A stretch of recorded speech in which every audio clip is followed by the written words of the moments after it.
Welcome, Jordan here.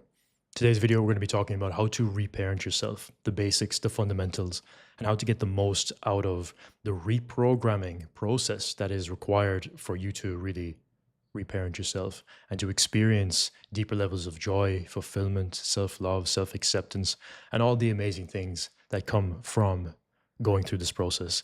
I've seen the most incredible transformations from the clients I've worked with from just focusing on this thing alone. And it's been a key component of my own journey as well, which is why I love talking about this stuff, because the inner child within, if you think about a child for a second, joy, wonder, curiosity for life, this sense that they're one with everything. They don't really care about anything. They don't care what anybody thinks of them. That is something that we all struggle with as we get older, because we start to think that we now have to be an adult. Now, I'm not saying to operate as a child.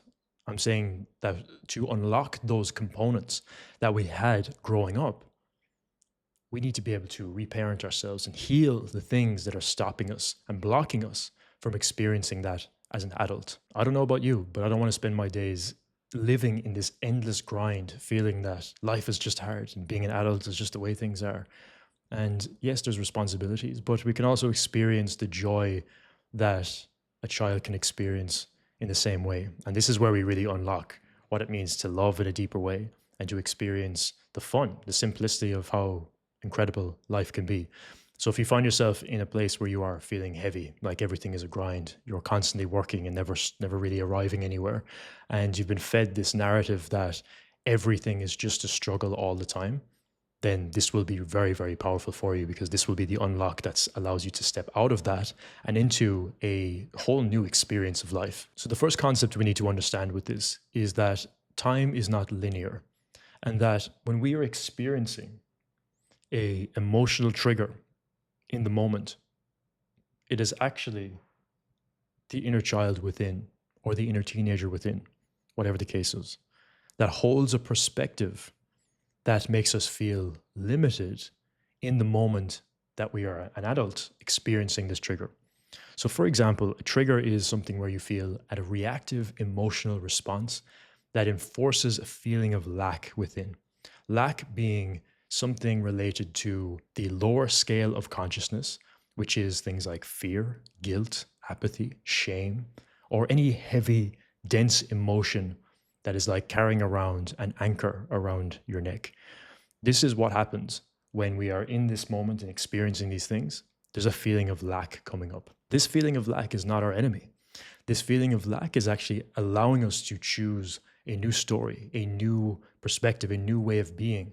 In that moment, we actually chose it so that we could actually have it, experience it, and choose to transform, which we've talked about in our emotional mastery mini course here on YouTube. You can check that out. When we experience this, we think that we're an adult experiencing this emotion, and it's heavy and we don't know what to do about it. We feel reactive and we want instant gratification. We want to get rid of it. We want to run from it. We want to suppress it.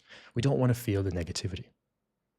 Instead, reparenting yourself is understanding that more often than not, I'm not saying that every single time, but more often than not, it's the inner child or the inner teenager or the young adult, whatever the case is, within that is feeling this sense of lack, not feeling enough, not feeling seen, not feeling valued, not being able to fully express themselves, not being able to be authentic. Like all of these things make us feel contracted. Now, this brings us to the energetic field that surrounds us.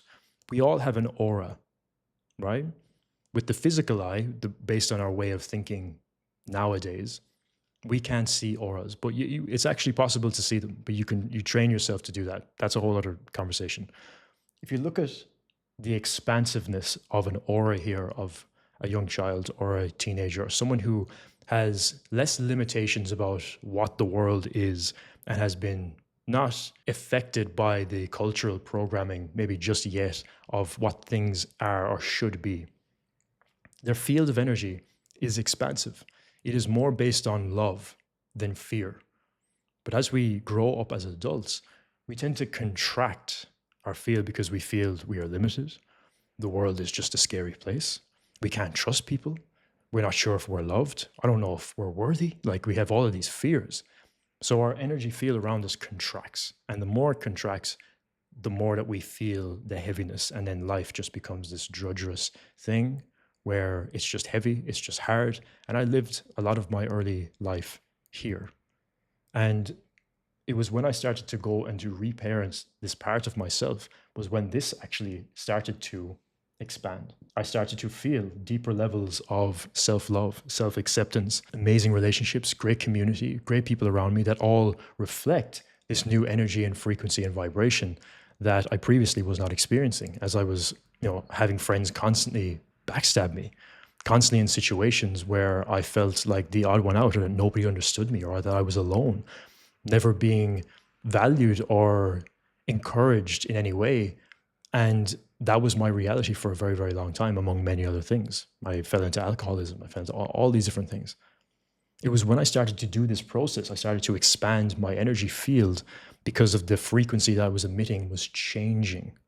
So then everything around me changed. I had a whole entirely new group of friends making more money in a month than I did in a year. And it was all because I was doing this inner work. So that's the first thing we need to understand. In those moments where we feel that contraction, that kind of fear and lack coming in, this is the moment to go inwards and to reprogram how we view ourselves by speaking directly to this inner child.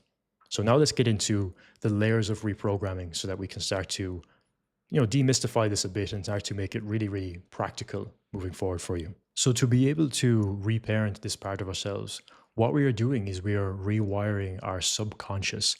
And the subconscious, from my perspective, is not just the mind. It is both belief, which is more of the mind, and then also the energetics, the emotions, right? Emotions are just energy and motion. So we're going to use E here for energy, B for belief. This represents the mind. This represents the emotions and the energy that hold those beliefs in place, that are unfelt or suppressed, that lock in this belief system, right?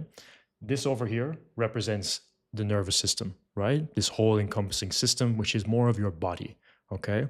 So to be able to reparent ourselves, not only do we have to work at the mind level, but we have to work at the emotional level, which then corresponds into the nervous system. The nervous system is the body, the actual physical response of all of it. So let's look at an example. When we talk about an emotional trigger of feeling a sense of lack within. Let's use a simple business example or just a general comparison. Let's say you are on social media and you see somebody who is doing incredibly well in the same field as you or something similar, and you haven't hit any milestones yet that you want to hit. So therefore you feel a sense of lack when you look at this person. When you see that their accomplishments, even if you want to be happy for them, you still feel a sense of comparison. Now, what may be playing out here is that there's a subconscious belief underneath the surface that you are tying your self-worth, your value, your level of self-love and acceptance and worth to external outcomes. With this specific example, we have to take into consideration that humans are wired for comparison, not for any other reason other than the fact that we need to be able to distinguish one thing from another. We compare a man to a woman to see the difference between a man and a woman, an animal and a human, etc. So we have to understand that that's a component as part of this as well. But when we go deeper into this and we look at things through the lens of reality being a mirror for your transformation, we can look at this moment of comparison to somebody online is a moment for us to transform, because this experience has nothing to do with this person or the things that they've accomplished or anything to do with your accomplishments. Instead, it is simply an emotional trigger that is reality mirroring back to you something within you that feels lack already. Because when you experience something in your reality coming back to you, you must hold that within to experience it, right? Perception is projection. When you perceive something in somebody else or a feeling that comes from comparison in this case, you are holding that and projecting that outwards into reality for it to mirror back to you, for you to experience the feeling of lack, to cause you to go deeper into yourself, to really dissolve all of this here at a deeper level so that you can transform and then not experience this again in the future.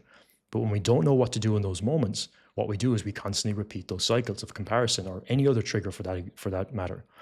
And then that causes us to be on this hamster wheel of experiencing the same lessons over and over again without learning them or integrating them. This is where the reparenting process comes into play. So in this specific example, and you could tie this to any emotional trigger that you experience throughout your day. Again, we talk about this deeper in the emotional mastery mini course here on YouTube. So definitely check that out if you haven't already, okay?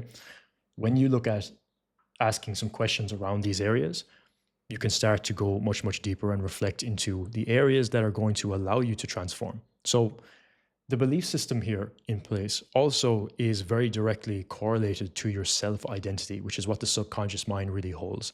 Who you believe yourself to be. Again, so tying it back to beliefs. So for example, in this moment of comparison with this person, there may be a belief system in place where you are not enough the way that you are, and therefore your value is tied to your external achievements. So when you look at somebody else online who has more external achievements than you feel a sense of lack within yourself because it is mirroring back to you a belief system that is asking to be let go of because it's an illusion. It's not truth, but you've decided it to be true. So therefore you're experiencing the cause and effect of holding that belief system. Tied to that, emotion is that feeling of maybe it's guilt, maybe it's some shame, maybe it's some fear that you'll never be enough if you don't achieve these things. Maybe there's some guilt there that you haven't achieved these things already and this person has, and therefore you amplifies that feeling of guilt. These are really heavy emotions. Again, we're not here to judge any of these things. We're just being the observer. None of these are the true essence of who you are. That's a really liberating thing to even just ponder, even if you don't believe me right now, just to ponder that. These things, as much as they are calling us inwards to be felt and to be let go of, and that's really the depth of the healing journey, at the other side of it, you'll realize that you can liberate yourself from these and they are not your identity. So this experience of this trigger is actually mirroring back to you something that you are really at the deepest level looking to let go of, so you can stop experiencing this feeling and transform and ascend into the highest version of yourself and experience the beautiful reality that you really want to experience, okay? So from a nervous system perspective, your body has also a response to this. So when you, let's say you have that emotional trigger, it's signaling a belief system within you that you can go deeper on and ask yourself, hey, what belief system is this telling me that I have that I need to let go of? What energy is attached to this? What emotion am I carrying as part of this belief system? And now your body's going to feel a certain way. Likely you're going to contract. You're not going to really want to take action, or maybe you're going to take action, but out of needing to like prove yourself, right? The body response is different for everybody. And in those moments, what's happening is like you're in a fight or flight moment. Your body doesn't feel safe. The whole subconscious that we're talking about here, this is all encompassing the subconscious, is about safety. It's a safety mechanism that is designed and put in place and has been decided by you to be able to let go of any situation that is going to threaten your level of safety. So when you hold a belief system, even if you don't agree with that belief system, it's kept you safe for a certain amount of time because it may have served you in your life for a certain amount of time as you went through some earlier years or you're later in life. But now you're coming to a moment where you're realizing that this belief system or this subconscious programming that has been keeping you safe for a long time is now actually keeping you stuck because it's not serving you, which is why we're looking to grow and expand. And that's why expanding your comfort zone is expanding your zone of safety, which is required on a nervous system level as well, your body. So let's look at a practical example of how to manage this and keep it really, really simple. So now let's briefly look at what you can do in those moments. The first thing is awareness. This is where knowing what your number one or your top three at least subconscious beliefs that are kind of blocking you right now is really powerful, because when you know what the one thing is for you, then you'll know that each emotional trigger that follows from that core understanding, that root level, it gives you a sense of clarity. So you're not just thrown around the place, bouncing off the walls in reactivity. This is why I've designed the subconscious tool to be able to identify the number one thing for you. You can check out that in the link below. With all that being said, awareness is the biggest thing that's going to help amplify this entire process, because that's the starting point. Without awareness, you're just subconsciously reacting to these different things, not knowing why you feel a certain way. But by watching this video, you're now here and you understand that awareness is a part of this. And you may even had some ideas come to your mind as to how these triggers have shown up in your life on a day-to-day basis, okay? So the first place is awareness. So now let's continue with the same example. We have awareness that when we go onto social media and we see other people there who are achieving certain things, we may feel a sense of comparison there. Okay, we have awareness around that now. So what's the next step? Prepare. Before you go onto social media, you say to yourself, you put your hand in your chest and you say, hey, I know that we are about to engage on social media and we are going to see other people achieving certain things. This has nothing to do with my level of self-worth. Even just saying that to yourself. And the reason we put the hand in the chest is because we're regulating the nervous system in that moment.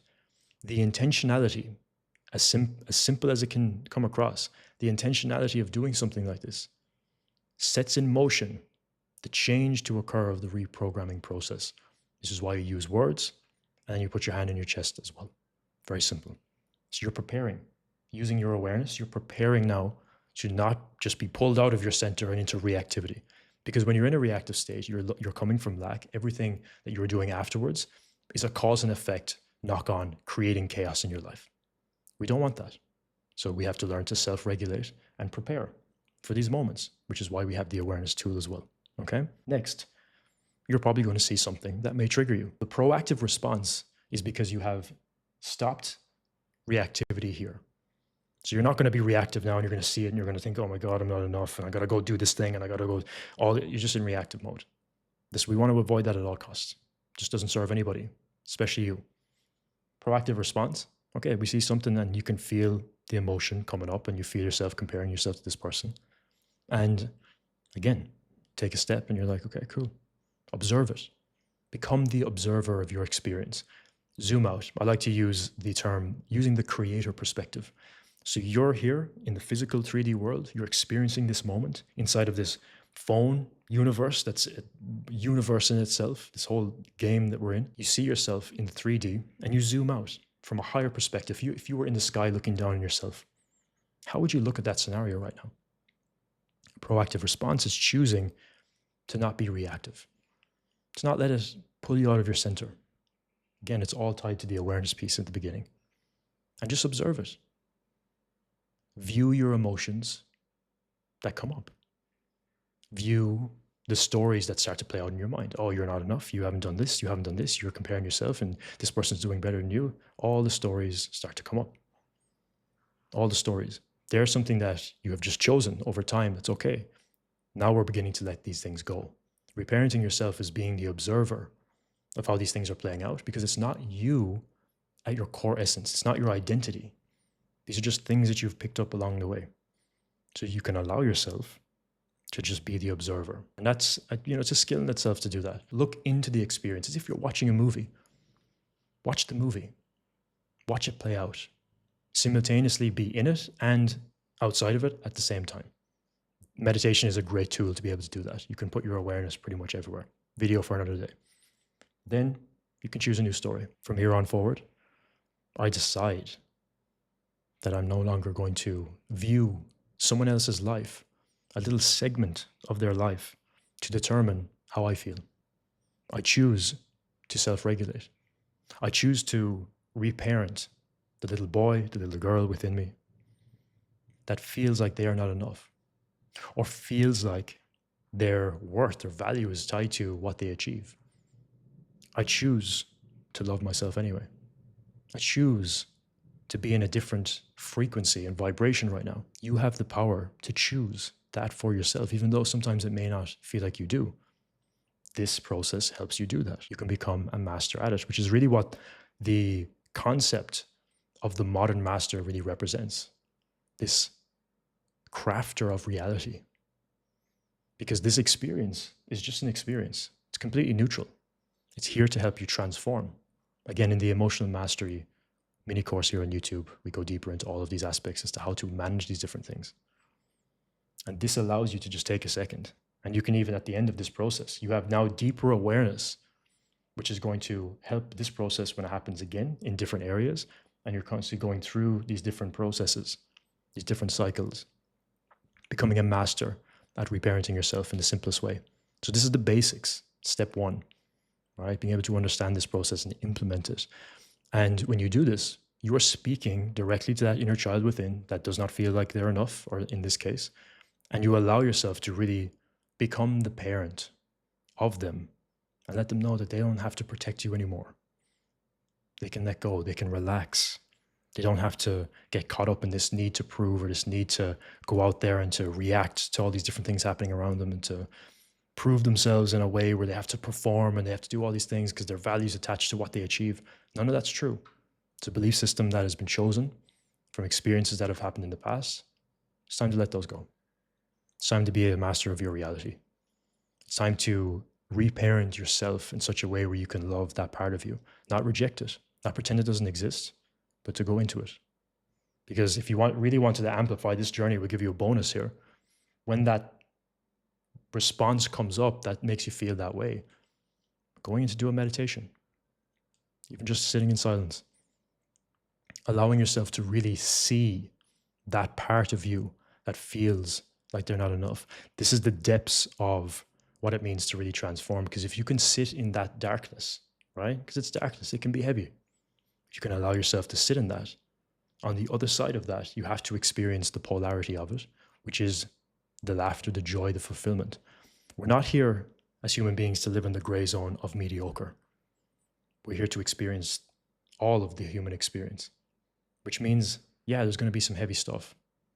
But the deeper we go into the heavy stuff and we let those things go and we liberate ourselves from it, which is what we're doing here, at least beginning to, we now unlock experiencing the love, the joy, the fulfillment, the innocence, the curiosity, the wonder that we once had as a child. But we do it as an adult, which is even funner because we're an adult and we can actually do stuff and we have a mind and we can do all these different things.